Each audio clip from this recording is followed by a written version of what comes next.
इस्लामी बयान सुनने के लिए मुफ्ती अहमद यूट्यूब चैनल को सब्सक्राइब करें। अऊज़ु बिल्लाहि मिनश शैतानिर रजीम। बिस्मिल्लाहिर रहमानिर रहीम। वल मुरसलाति उर्फा फल्आसिफाति अस्फा वन्नाशिराति नशरा फल्फारिकाति फरqa فالملقيات ذكرا عذرا أو نذرا إنما توعدون لواقع فإذا النجوم طمست وإذا السماء فرجت وإذا الجبال نصفت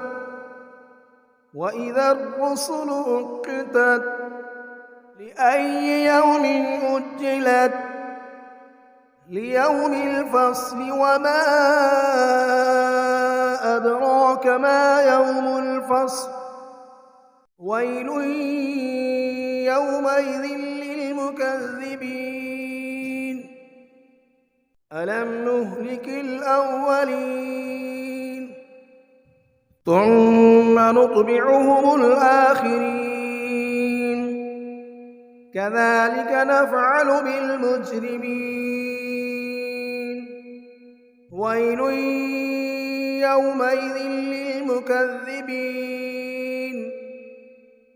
ألم نخلقكم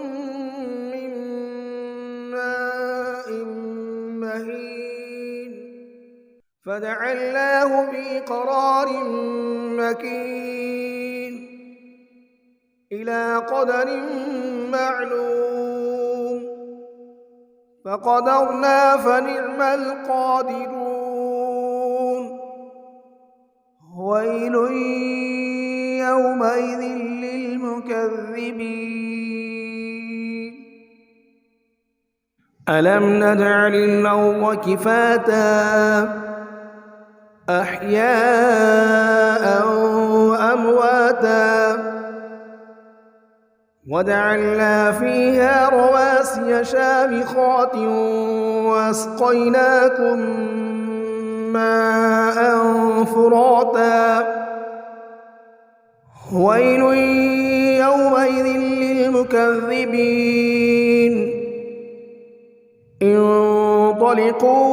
انطلقوا إلى ما كنتم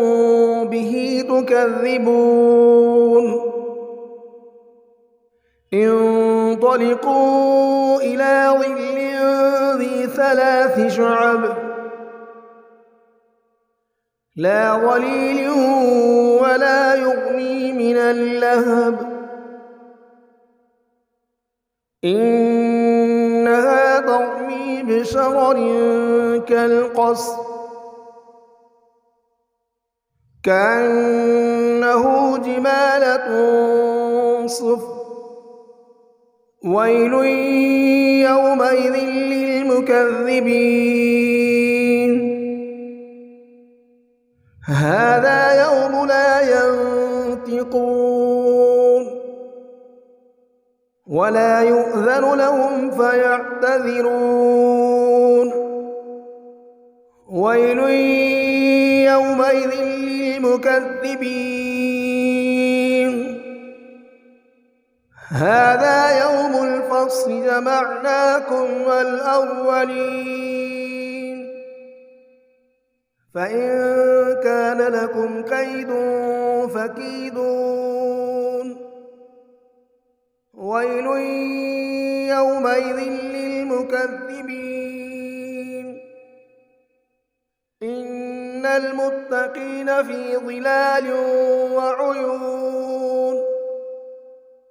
وفواكه مما يشتهون كلوا واشربوا هنيئا بما كنتم تعملون إنا كذلك وكذلك نجزي المحسنين ويل يومئذ للمكذبين كلوا وتمتعوا قليلا إنكم مجرمون ويل يومئذ للمكذبين وإذا قيل لهم اركعوا لا يركعون ويل يومئذ للمكذبين فبأي حديث بعده يؤمنون صدق الله العظيم.